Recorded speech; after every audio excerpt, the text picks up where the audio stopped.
I'm Bob Short, and this is Reflection on Georgia Politics, sponsored by Young Harris College, the Richard B. Russell Library, and the University of Georgia.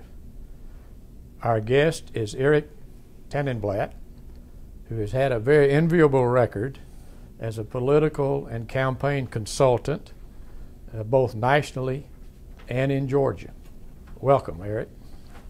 Glad to be here. Before we get into your political activities, I'd like to take a moment with you, if you will, to have you talk a little bit about yourself. Okay.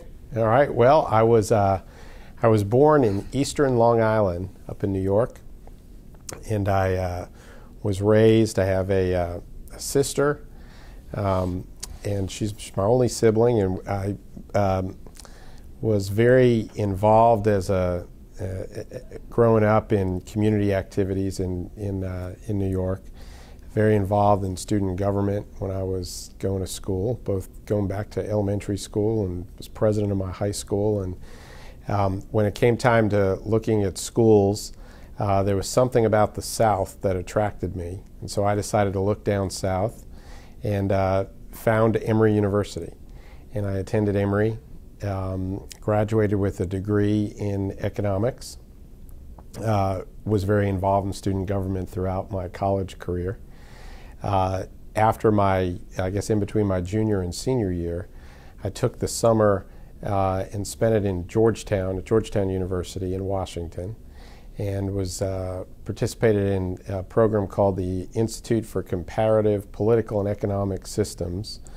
And it was a 6-week intensive program where you took classes in comparative economics and political science, and in the afternoons you interned, and in the evenings you went on site visits, and you had lectures in the evening, and continued my passion for an interest in politics. And when I came back to Emory that fall, it was the very start of the 1988 presidential election. This was in the fall of 1987. And so I looked at all the different candidates that were running that year, and the candidate that I saw myself being most compatible with, or that philosophically was most in line with where I was George Herbert Walker Bush, who at the time was the vice president. And so I did all I can to figure out how I can get involved in his campaign for president, and was very persistent. Got in touch with the individuals that were running his campaign, and at the time they didn't have any positions available, so I decided to volunteer and was put in charge of organizing college campuses throughout Georgia for George Bush. And we organized, I think it was about 15 college campuses. And we had a very successful effort, and in January of that year, January of 1988, I had finished my classes at Emory. I got put on the payroll and was a full-time campaign worker, and then was sent out in the field. I was sent to, at the time, the 3rd Congressional District, which went all the way down to Columbus, and was doing grassroots politics at the young age of 21 years old. Got to meet a lot of interesting people and really see grassroots politics at its core. And then, as you know, George Bush that year won the Super Tuesday primary here in Georgia. The campaign shut down the campaign office in Georgia until the general election, but I was one of the only ones kept on, and I moved over to the Georgia Republican Party. And during that process, I was fortunate enough to meet then State Senator Paul Coverdell. Paul Coverdell was the Senate Minority Leader at the time. He also was the Southeastern Steering Committee Chair for the Bush campaign. He was George Bush's campaign chairman in Georgia in 1980 when he was in the primary against Ronald Reagan. And Senator Coverdell kept in contact with the Bush family and the president. And when the vice president decided to run for president, he played a leadership role in the campaign. And so I met him. And then when the vice president got elected president, I went up to Washington and was offered a position in the administration. At the time, Paul Coverdell was still the Senate Minority Leader, and he was offered the job of Peace Corps Director. And he wanted to wait until after the Georgia legislature finished their session, which, as you know, is 40 days. And so he was not taking the position until May. And as a young guy living in Washington, I couldn't wait till May to get a job. And so I was offered a position working for Louis Sullivan, another Georgian who came from the Morehouse School of Medicine to become the Secretary of HHS, Health and Human Services. And so I went and worked for him in his Legislative Affairs office. Did not really know that much about legislative affairs, but was surrounded by some very talented and experienced individuals at the agency. Learned a whole lot. When Paul Coverdell moved to Washington in May to take on the helm at the Peace Corps, he asked me to come over from HHS, and I was given some good advice by some folks that had been in Washington a while, that you never leave a job without having been there at least 1 year. People in Washington tend to move from job to job, and so I was enjoying what I was doing, and I told then Senator Coverdell that I was very interested in coming to work with him at the Peace Corps, but I still needed to spend at least another 9 months at HHS, and continued to do so. And right when I hit my 1-year anniversary at HHS, I had kept in touch with him throughout the year. I then shifted over to the Peace Corps and headed up their Legislative Affairs Office and Intergovernmental Affairs Office, and was an assistant to the director, and stayed with Paul until he decided to run for the U.S. Senate, and then came back to Georgia with him and ran his campaign for the Senate. And then once he got elected, he asked me if I wanted to go back up to Washington, and I told him that I really, I was intrigued, but that I really wanted to stay in Georgia, so I became his state director. And continued to manage his political affairs while he was up in Washington. We ended up opening up 7 offices around the state. We had about 30 individuals working on the staff down here. And I stayed with him through 1996, which was the time when my first son was born. And for anyone who has worked in a political job like I did, I was working 6 days a week and sometimes 7. And given that I was his state director, Monday through Friday I had to be in the office, but then he would come back on Friday night and work on the weekends. And so I was working long hours. And I knew that, being a new dad, I couldn't do that. So I switched into a volunteer role as he was gearing up for his reelection. And ended up going to start a public affairs division at a local PR firm, and did that until 2000. And then in between 1996, when I left, in 2000 politically, I was very involved in the leadership capacity in Paul Coverdell's reelection to the Senate. And then after he was reelected to the Senate, then Governor Bush, governor of Texas, was getting ready to make a run for the presidency, and Paul Coverdell became one of 10 members of his Presidential Exploratory Committee. And in that capacity, he asked me if I would consider chairing the president's campaign in Georgia in 2000, and I said absolutely. So I did that. We had a very successful campaign, and after President Bush got elected, I then left the firm that I was with and joined then Long, Aldridge & Norman, which is now McKenna, Long & Aldridge.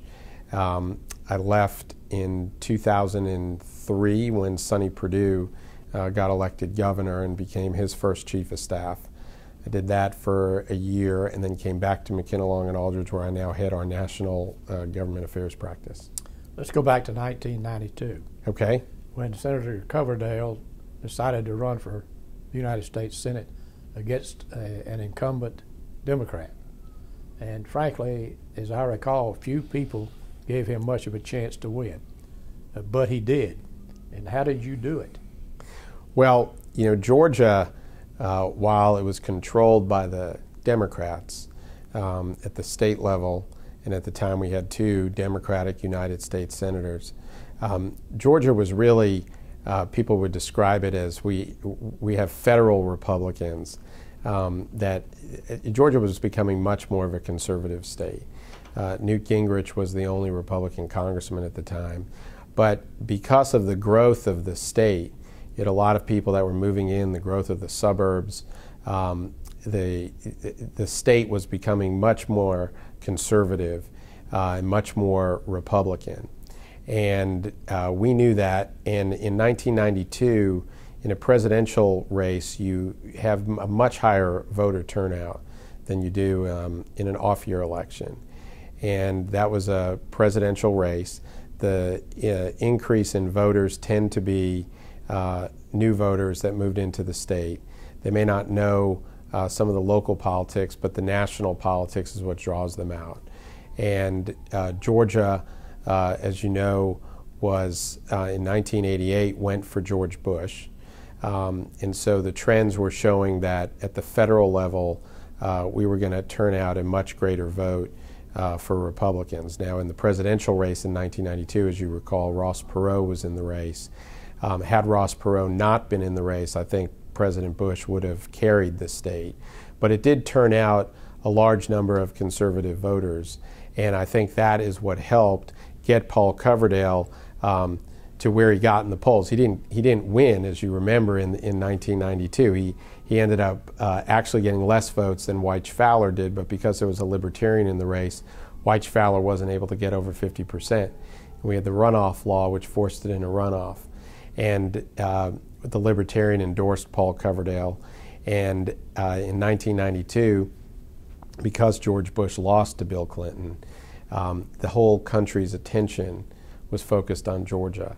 And you had a lot of disappointed Republicans, and they saw the Coverdell race as the opportunity to try and build the party back and get the party back on sound footing. And so there was a lot of money, a lot of resources. I think that Senator Fowler did not anticipate that he was going to lose that election, and I think we just ran a much better race in the general election runoff. But I will say that after Senator Coverdell won that election, he never stopped running. I think he knew that until he got reelected in 1998, he always needed to be focused on the fact that this was going to be a competitive state for Republicans. And I think the work he did his first term in office really positioned him well in 1998 to get reelected. And if you recall, too, in 1992, in addition to Paul Coverdell getting elected, we elected Congressman Kingston. I think there were two other congressmen at the time that got elected. 2 years later, in 1994, we elected, I think, 3 more Republican congressmen. So what you very quickly had happen was the federal Republican mentality that I described earlier was really set. And you now saw that the majority of the Georgia congressional delegation was Republican. And I think that really was, the fact that Paul Coverdell got elected to the United States Senate was very appropriate, because I think Paul Coverdell really deserves a lot of the credit going back to the late 70s through the 80s and really building the second party in Georgia.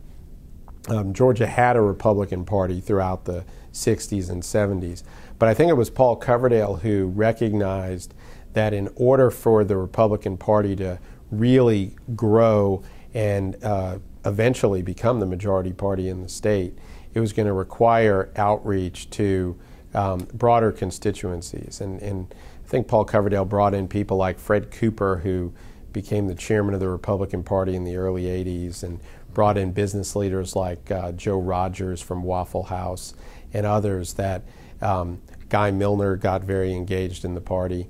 And Paul Coverdell, working with other leaders like Newt Gingrich and Mac Mattingly and John Linder, they really helped architect, but I think Coverdell really gets the credit, and then him being the leader in the state Senate of really building this second party. One of the sad parts about Paul Coverdell dying in 2000 is that he wasn't able to see 2002 Sonny Perdue get elected governor. But I think Paul Coverdell probably had more to do with Sonny Perdue getting elected governor than anyone else, because of all the work he had done going back 3 decades. I wanted to ask you this question. After his untimely death, Senator Barnes appointed a Democrat to that Republican seat. Do you think he should have done that? Well, I mean, I think that that's really the way that our Constitution is set up. It's really the right of the governor to appoint in that case. And so I don't think that that seat, while I'm a Republican and would have hoped a Republican was appointed, I think Governor Barnes appointed who he thought was going to be the best person to fill that seat. I actually think it was a wise appointment, and I didn't necessarily at the time, but I think Senator Miller, when he got up there, I think he very quickly recognized, and I think he's written about this and talks about this, that the National Democratic Party is so different from the Georgia Democratic Party, and the conservative Democratic Party that existed in Georgia in years past does no longer exist. And so I think what you see now in Georgia is that the Democratic Party has become much more of a left of center party as opposed to a center party. And I think that has just been an outgrowth of the growth of the Republican Party. The Republican Party has become more the mainstream party in the state. In 2000, you co-chaired the president's campaign in Georgia with Sonny Perdue. How did you meet Sonny Perdue? Well, it's interesting. Sonny, as you know, switched parties in 1998, and at the time, I was very close with Paul Coverdell, and Coverdell, given the role that he was in, was very welcoming to Sonny Perdue. I actually kid Sonny. I met him in the early 90s. This was probably right after he was elected to the state senate. I was down in Houston County with Paul Coverdell, who was delivering the commencement address at a high school graduation. And local dignitaries come out for the graduation, and I, as the staffer, was sitting with then State Senator Sonny Perdue, and that's when we really first met. And then in 98, when he switched parties, because of my involvement in the party, I reached out to him to welcome him into the party. And then in 2000, when I was organizing the Bush campaign and was putting together our leadership team, I wanted to have a diverse group of leaders and asked Sonny if he would serve as one of our co-chairs. And then following the Bush election, as Sonny started looking at whether or not to run for governor, he and I met and talked, and I actually gathered a lot of the folks that were very close to Paul Coverdell. We had a meeting one afternoon in Nancy Coverdell's home. She hosted it, and it was a lot of the people that had helped Paul Coverdell over the years, and it was to give them an opportunity to meet Sonny Perdue. And Sonny talked about his desire to run for governor and wanting the support of that group. And by the time the meeting ended, I think everyone in that group embraced Sonny, and he became the candidate of choice, at least among those people that were close to Paul. And so we all did all we can to help him get elected. Well, I was going to ask that question, whether or not the true Republicans in Georgia embraced him after he switched parties. I think they did. I think, the reason, if you think back to 1998, I mean, Roy Barnes had been elected governor. The Democrats controlled the House and the Senate. The fact that Sonny Perdue switched parties at that time, he was the president pro tem of the state Senate. So if you're in a position of leadership and your party is in a position of leadership, if you're going to switch parties, you have to have a very good reason for doing that. And I think that says a lot about Sonny Perdue, because I think he switched parties based on principle, and he didn't like the direction the Democratic Party was going in. And so when he did that, that was a very courageous move. I think it was important for those of us in the Republican Party that admired his courage to very quickly surround him and welcome him in. There were rumors at the time that other state senators had promised to change parties when he did, but they didn't. Is there any truth to that rumor? I'm not certain of that. I do know in 2002, when he got elected, there were a number of state senators that did switch parties. But anytime you take someone who's in a leadership role, like the president pro tem of the Senate, and he switches parties, I'm sure that came as somewhat of a surprise to the Democratic leaders, and I'm sure that they very quickly mobilized to make sure that there wouldn't be any hemorrhaging and there wouldn't be any other switchers. Well, in 2002, he faced an incumbent Democratic governor who I think you will agree had a good record, and he defeated him. Now, how did you do that? Well, I think again, I go back to the Democratic shift in the state. I think the state was solidifying itself as a Republican state. I think the Democrats held on to power as long as they possibly could by tinkering with the system. I think, if you look at the redistricting that took place and the gerrymandering and taking counties and cities and dividing them up, they did all of that because they wanted to hold on to power, and they knew that if they didn't, do stuff like that while they had power, it was going to crumble. And there were some things that Governor Barnes did. He really took some made some really bold moves on in some policy areas, and in doing so, I think he really developed some opposition from some constituency groups, and I'm referring to things as, the teachers groups, the advocating the changing of the flag, things like the Northern Arc. I mean, each of those issues had different constituencies that were upset with him. So when you already have a fragile coalition and you've tinkered with the system as much as you possibly could, you need to hold on to as much as you can of your power base. And because of some of his positions on some of the big issues, I think it started to crumble. And that, coupled with the fact that you had conservative Democrats really held on to rural Georgia. That was sort of their last stronghold. I think suburban Atlanta and the Atlanta region was much more Republican. And having a candidate in Sonny Perdue who came from middle Georgia, rural Georgia, who was running as a Republican, running against a suburban Democrat, I think all of that really helped him. And he built a very strong grassroots organization, and I think that had a lot to do with it. I was one of the few people that really believed that Sonny Perdue probably had a better chance of beating Roy Barnes than Saxby Chambliss, who won that year as well, beating Max Cleland, only because Max Cleland had been on the stage in Georgia for 30-something years statewide. People knew him, and he had a brand. Roy Barnes had only been in office statewide for 4 years, and in that 4-year period, he had taken some of these positions that really turned off some voters. And so, it's difficult to, it's just like any product. If you have a Coca-Cola and you've been drinking Coke for 30 years, it's going to be hard to change your opinion of Coke. And so I always thought it was going to be harder to change people's opinion of Max Cleland, but it was going to be a lot easier to change people's opinion of Roy Barnes. And so I think the combination of having two strong rural Republicans running for the U.S. Senate and governor really complemented each other well, and I think that's how Sonny Perdue won. And you were chief of staff. May I ask this question?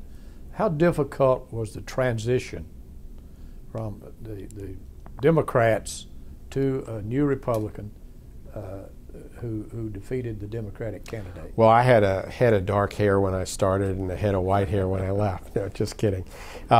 It was very difficult. I think because it was really the only time in our history, or in at least 135 years, so in recent history, where you had to transition all of government, and that was not going to happen overnight. Sonny Perdue, when he became governor, while there were some state senators who flipped and the control of the Senate went to Republican, you still had a Democratic lieutenant governor. That most of his power was taken away.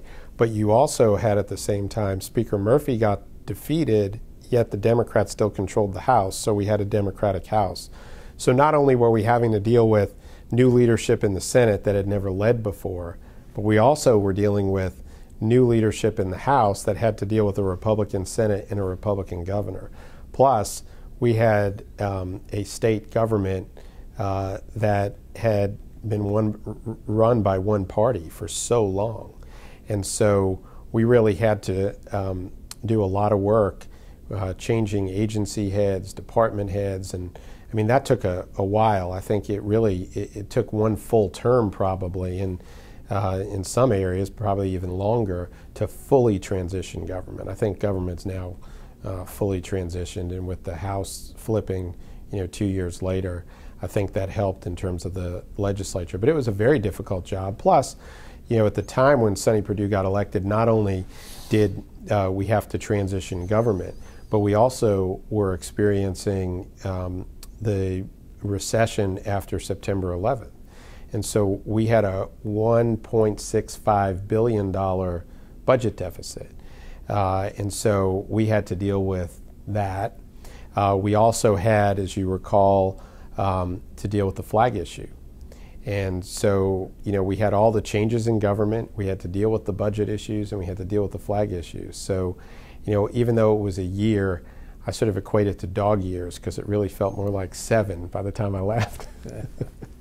Let's look back for a minute, if you will, at the emergence of the Republican Party.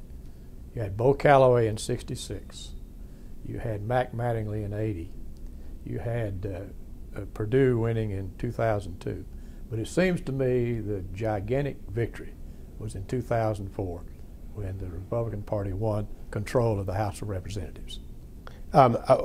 Absolutely. I think all of those things are very significant, and they all were laying the foundation for what ultimately happened when the Republicans took control of the House. I mean, that was really probably the last thing that we had to do.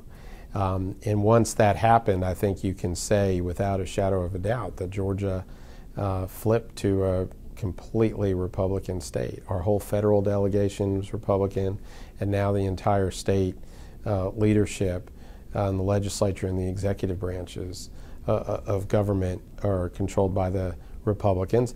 And you started seeing that down to the local level. I mean, I remember when I first got involved in the late 80s, all the sheriffs were so important and powerful, and they were all Democratic sheriffs. And now you go around the state, you got Republican sheriffs. And so there's been a significant shift, not only at the federal level, state level, but also down to the local level. Mm-hmm.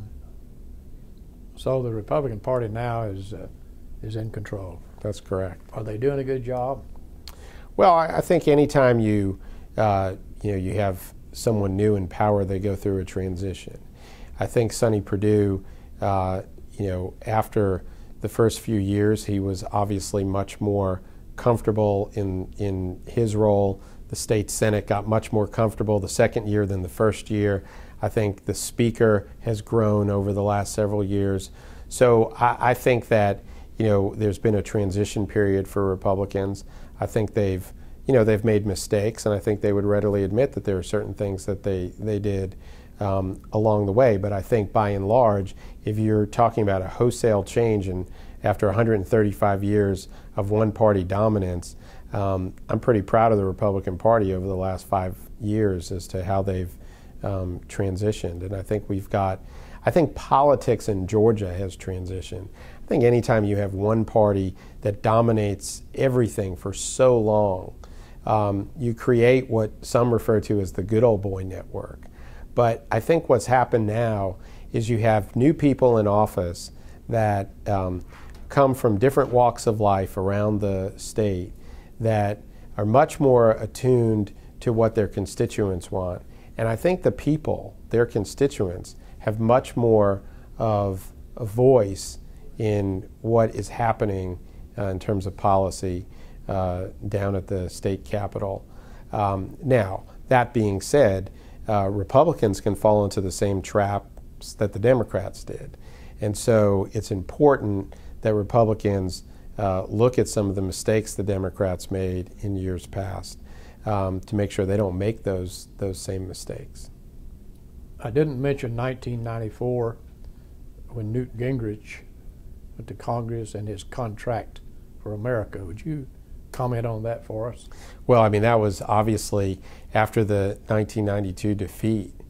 I think Newt, who had been someone actively involved in changing the shape in Washington and the political landscape in Washington, his contract for America was what the party needed nationally at the time.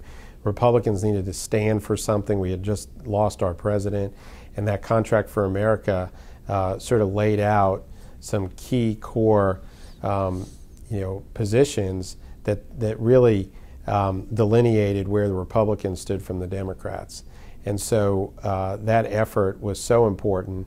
We elected historic numbers of Republicans, and having a Republican Speaker of the House in Newt was just tremendous, not only for our country, but for our state, having been someone who had been engaged in the party in Georgia for so many years. Tell me how Georgia has benefited from a two-party system. Well, look, I would probably say that a two-party system allows for, Paul Coverdell used to say this and it made a lot of sense. It's sort of allows for a competition of ideas.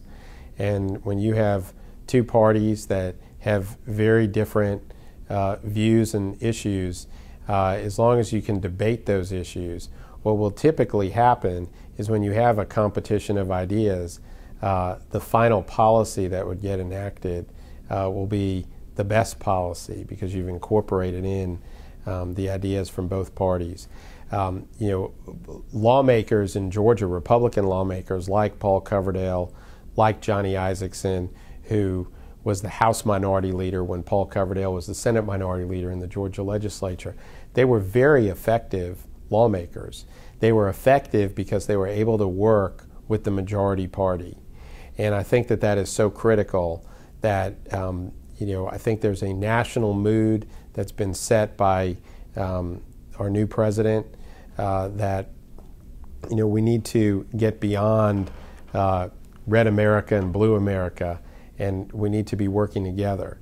And I think if we can continue to allow people to debate ideas, Democratic ideas, Republican ideas, you'll come up with the best ideas. So it really shouldn't matter necessarily who's in charge as long as the two parties are communicating. Now, at the end of the day, one party will ultimately be in charge and have the final say, but in doing so, you would hope that they would incorporate the best ideas that are coming from the other party.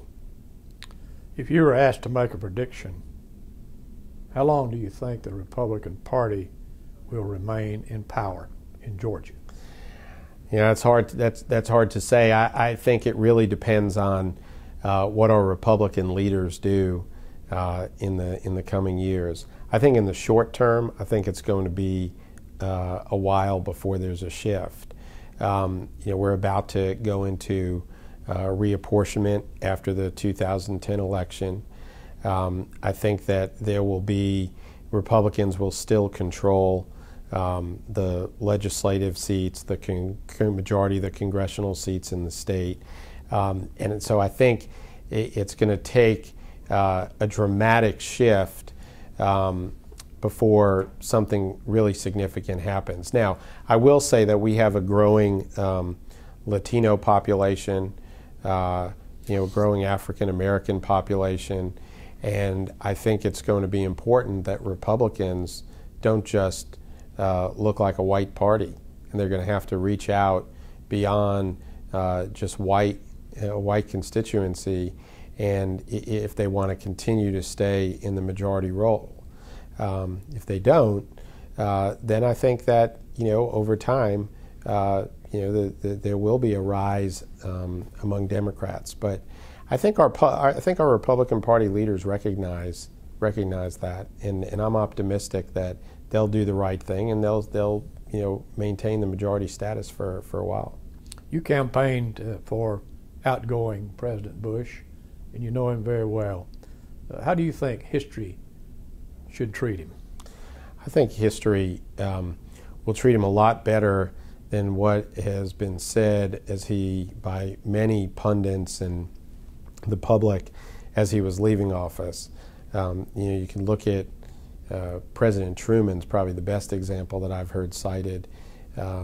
He's much more popular today than when he was when he left office. The thing about George W. Bush that I think he could feel very good about his presidency is that he is a very principled person. And I think I've even heard him state this, that when he looks in the mirror at night, he's not disappointed in anything that he did. And I think he held firm to what he truly believed was the right thing to do. And we've never experienced what we did on September 11th, 2001.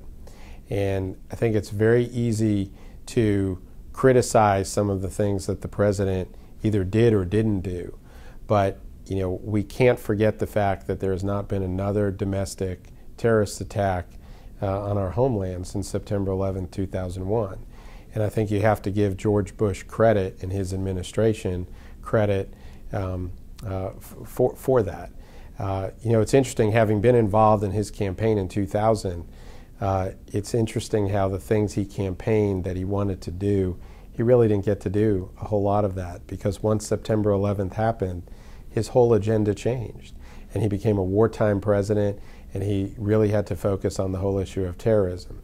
Now, all that being said, were there some things that he probably wished he did differently? I'm sure. But I don't think he made any decision not based on what he thought was the right thing to do at the time. And so I think, to answer your question, history will be a lot better to George Bush than some people think. Well, it's 2009, and a new Democratic president and Congress were inaugurated just yesterday. What do you expect from President Barack Obama and the new Democratic majority in Washington? Well, I think that President-elect Obama has done everything, or exceeded, I should say, has exceeded my expectations since he was elected. It's one thing to say something during a campaign, but then there's another thing to actually do what you say.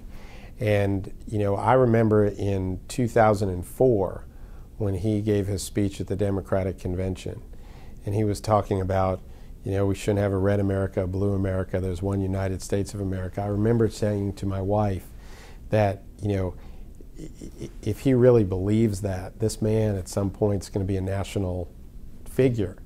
I didn't think it was going to be this quickly. But he has continued to demonstrate that he really does think we need to get beyond the partisanship that I think people are tired of. And if he can lead by example and continue that, I think he can really be a historic, a transitional figure in American history. I mean, just yesterday, watching his inauguration, I thought his speech was well done, hit the mark. I think the way that both President Bush and then President-elect Obama handled their transition really set the right tone for the country. I was disappointed in some of the crowd when they were booing President Bush as he was introduced. I think it's going to be important for the new president to really reach out to those people and say, and he did some of this in his speech yesterday, we got to stop that. Because as long as people are partisan and they don't even want to listen, I think that's the most important thing. And he has demonstrated thus far that he wants to listen. The way, we're facing some tough crises in our country right now with the economy. We still have international crises we're dealing with. And the fact that he's willing to listen to people who have views that are different than his, I think that says something about him and his character. Now, only time will tell. He's been in office one day. And so, if he continues down that path, I do think he has the potential of being a transitional figure in history. He's already going to be a historical figure because he's the first African-American president, but he's got a lot of pressure on him. But I'm one of those people that even though I'm a Republican, I want him to succeed. I want him to succeed for the country. I think it is so important. And so right now, I want to be supportive of my president. Now, it doesn't mean that if he does something I don't agree with, I'm not going to speak up and let my feelings be known to our elected leaders that can do something about it. But for now, I wish him the very best of luck. Well, in addition to being an exceptional political thinker, you're also an economist. What do you think about the bailout proposals that are being considered now in Washington? Well, I don't know that I'd call myself, because I was an economics major, an economist. But I have some, concerns as to how the money is being spent. And I think that a lot of Americans are, concerned about that. And I think that our political leaders are going to be held accountable.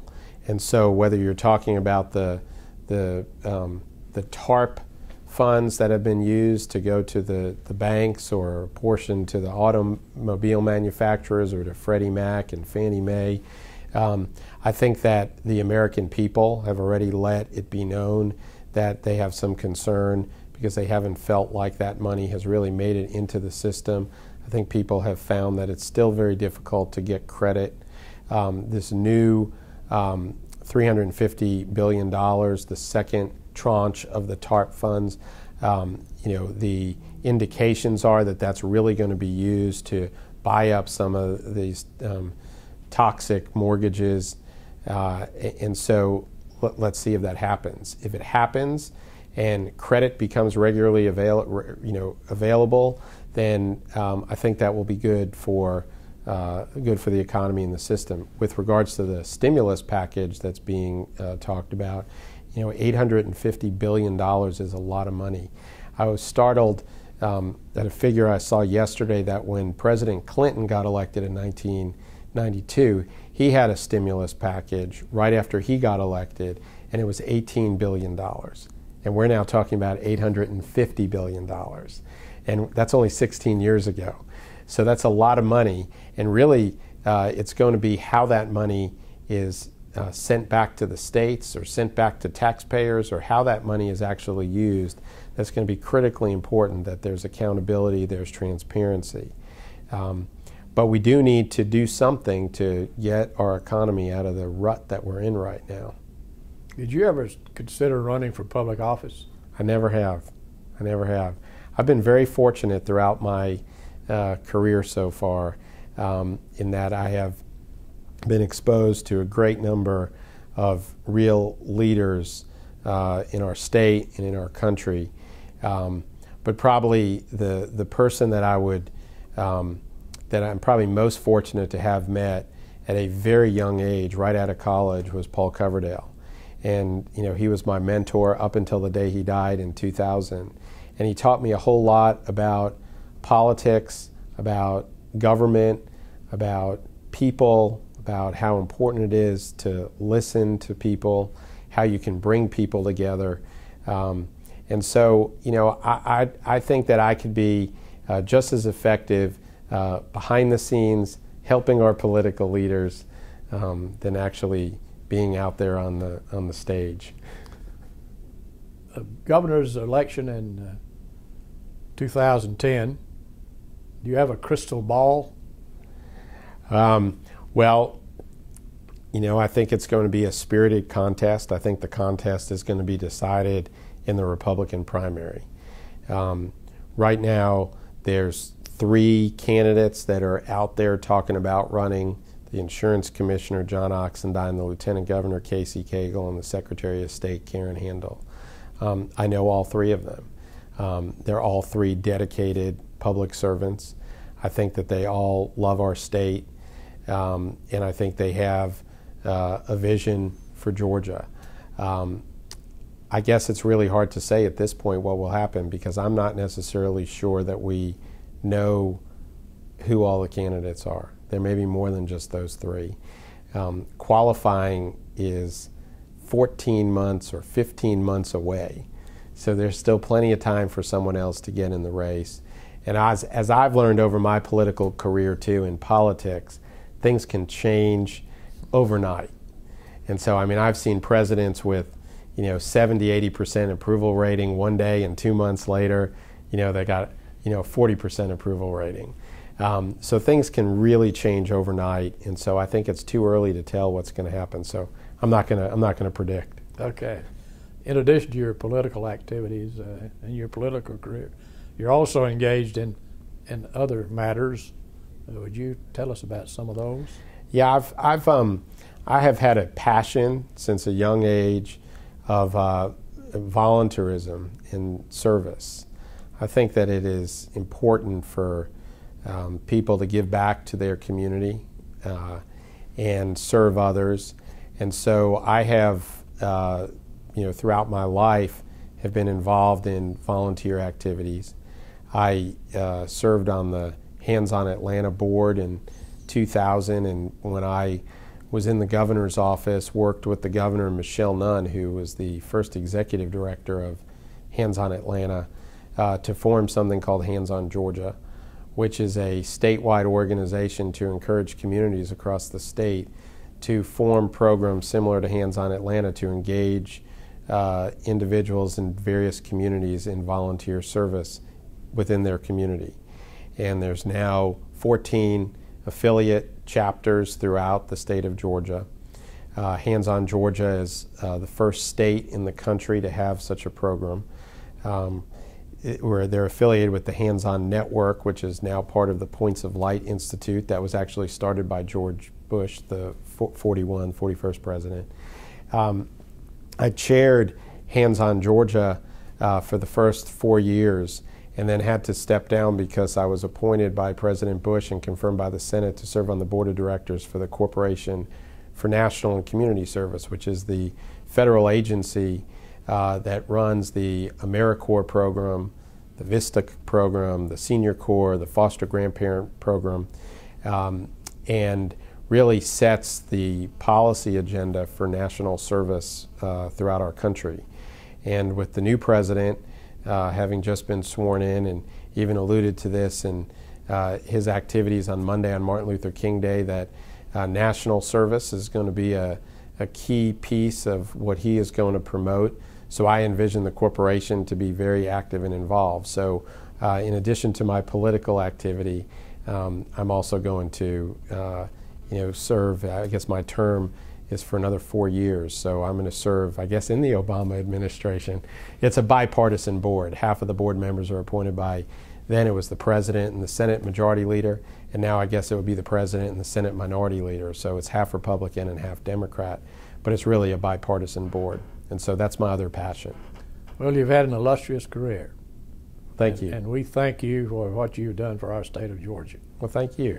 And I would like to thank you on behalf of Young Harris College and the Richard Russell Library and the University of Georgia for being our guest.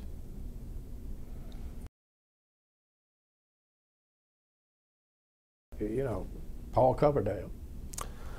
Well, Paul was a unique individual. He was born in Iowa, spent time in Missouri before coming to Atlanta. He served in the military in Korea.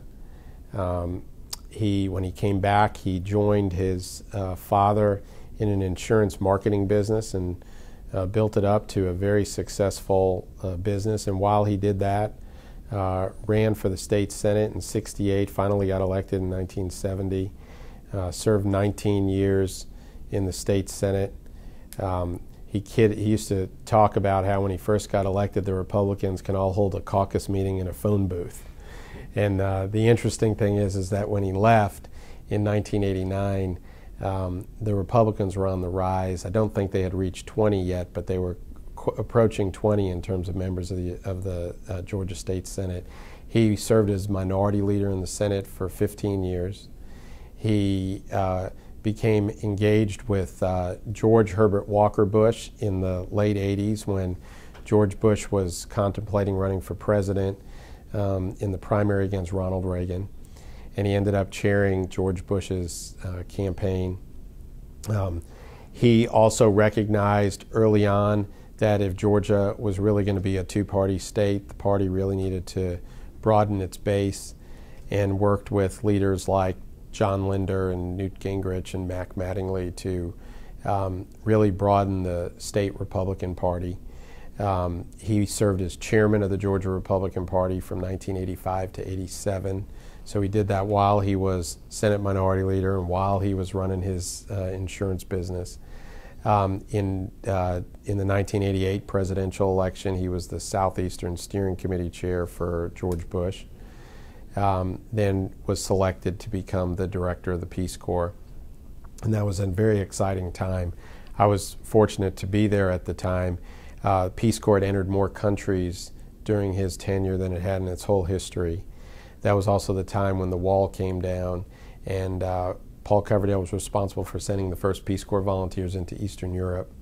He also sent Peace Corps volunteers into Mongolia and into Russia, and so it was a very exciting time at the Peace Corps. And then he got elected to the Senate in 1992 and very quickly rose through the ranks, the leadership ranks. He was elected the Republican Conference Secretary, which I believe is the fourth post in leadership in the U.S. Senate, and then head of the Republican Conference, which is, I guess, the number 3 leadership post. One thing, if you talk to his Senate colleagues, they will tell you that he was one of the most effective senators in the United States Senate when he was there, because he had a very thoughtful, quiet way about him, but was very organized and was very strategic in the way he would think. Senator Lott was very dependent on him when Senator Lott was the majority leader, because he always knew if there was a difficult task or project that needed to be done, Paul Coverdell was going to be the one that he was going to turn to that would do that. And it was interesting upon his passing, the comments that were made, not just in Georgia, in Washington, but really across the country about people that knew him. I think it was the Wall Street Journal that referred to him as the most effective senator that no one knew. And that really summed it up. I mean, he was very effective in anything that he set his mind to and anything that he was engaged in. And he just had a very quiet demeanor. He was not one of these individuals that wanted to go on the Sunday morning talk shows, and that just wasn't his thing. He was much more of a strategic thinker, thinking through very complex problems, and he really made his mark, not just in Georgia, but I believe in our country. He was very passionate about education. I think you could still today get a Coverdell education savings account. So it's nice to see his legacy there. When he was at the Peace Corps, he created a program called Worldwide Schools. At the time, it was identified that geography was really an issue within our country. And so because we had these Peace Corps volunteers serving throughout the world, he created this program that linked every Peace Corps volunteer up with elementary schools in the country.